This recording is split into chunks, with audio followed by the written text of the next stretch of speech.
Olá, bem-vindo ao Café com Cavanha. Eu me chamo Armando Cavanha e hoje trago alguns pensamentos, algumas ideias para debate sobre o reshoring, o friendshoring e o nearshoring, movimentos de supply chain no mundo que sempre que existe alguma desavença, um conflito, um problema de relacionamento entre países, isso vem à tona, como está vindo à tona agora com as tarifas do governo americano impostas a todos os países, especialmente a China, com valores estratosféricos.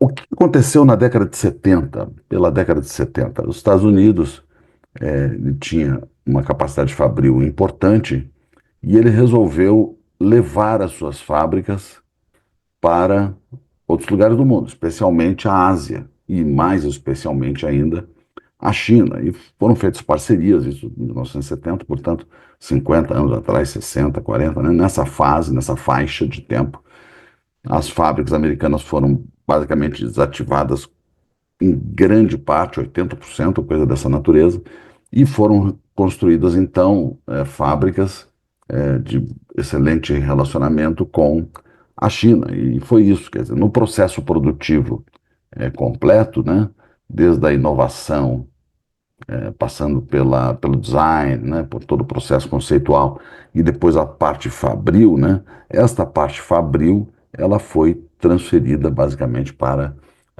empresas da China. A Índia também tem uma parcela nisso, mas pequena ainda, um pouco confuso tudo isso. E isso se convive com isso há bastante tempo, só que os chineses, obviamente, foram upstream desse processo, tomaram conta também do design, também da inovação. Hoje eles fazem inovação e design dentro da cadeia do supply chain de uma forma extremamente produtiva, interessante, né, competente.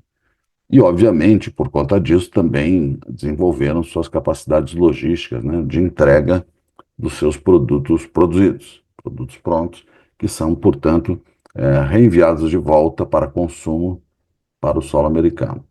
Isso causou um susto, né? Eles desenvolveram extremamente bem, tem um PIB fantástico, desenvolveram a sociedade, tiraram da pobreza, e os Estados Unidos praticamente terceirizaram as fábricas que não eram de seu interesse, um trabalho menos, entre aspas, nobre, e que hoje tomaram um susto e disseram, opa, nós estamos com uma dependência enorme de um país que a relação nunca foi perfeita, mas foi amiga do ponto de vista comercial, né? Tem interesses, não tem amigos, né? E então agora os Estados Unidos pensam em fazer o reshoring, que seria trazer as fábricas, né, que foram implantadas fora dos Estados Unidos, trazer as fábricas para serem reconstruídas em solo americano, reshoring.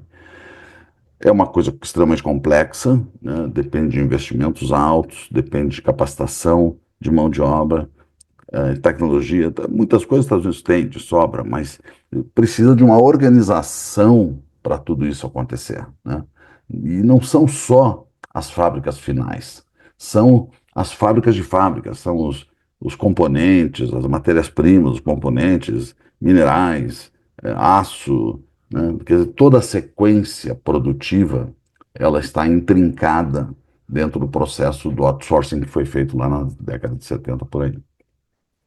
É de uma complexidade enorme, então você tem fornecedores, subfornecedores, primeira, segunda camada, tem times tecnológicos, tem clusters, tem uma série de desafios. E é possível, mas demoraria bastante tempo, né? E teria que ter uma continuidade longa para que se tivesse uma reabsorção em terras americanas de fábricas, das plantas fabris principalmente, e os seus subfornecedores nessa rede supply chain formada pela China. Muito bom. Esse é um aspecto, reshoring, mas uma outra hipótese, que seria o friendshoring, seria os Estados Unidos trazer para terras amigas, né? A fabricação na América Latina, na América do Sul, quem sabe também na África, em outros lugares do mundo, e se tentou também um pouco na Índia, né?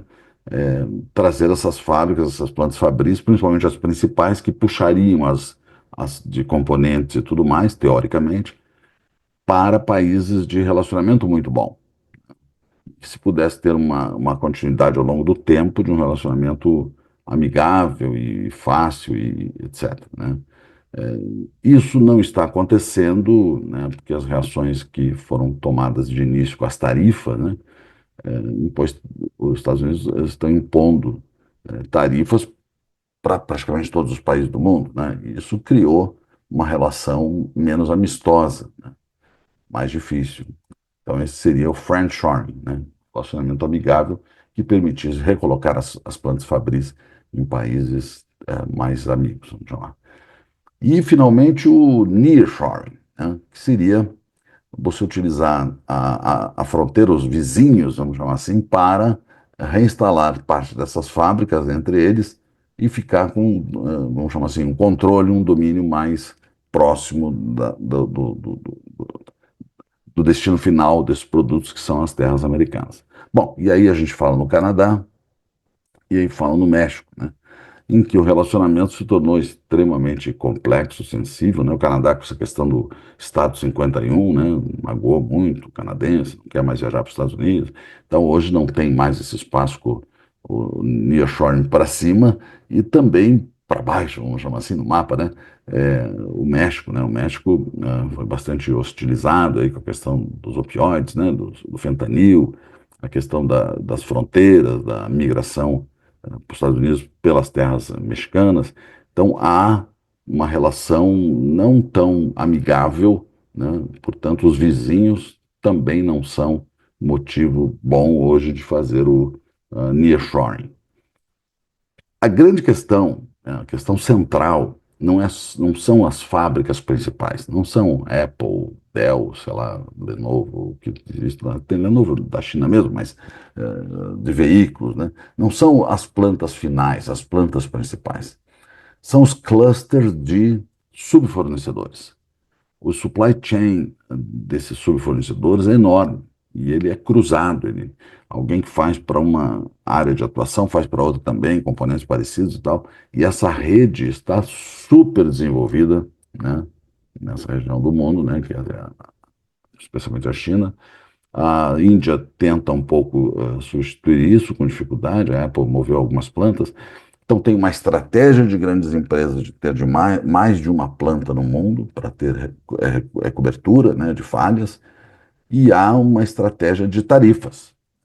Então, foram colocadas também tarifas para a entrada de produtos em solo americano, de tal forma que crescesse o preço e o custo, vamos chamar assim, dos fabricantes de fora do país, para se tornar mais viável se investir no país, né? São projetos que não são curtos, né? Restabelecer a indústria é alguma coisa de 10, 15 anos, pelo menos, de uma consistente política completa de vários elementos, né? De impostos, redução de impostos de investimentos, facilitação de áreas, uma série de questões para se ter a probabilidade de recuperar essa indústria no solo desejado, né? Era isso, eu acho que o grande ponto é esse. Eu queria agradecer. Se você tiver algum comentário contrário, inclusive, muito bem-vindo. Por favor, deixe esse comentário e vamos prosseguir. Até a próxima. Obrigado.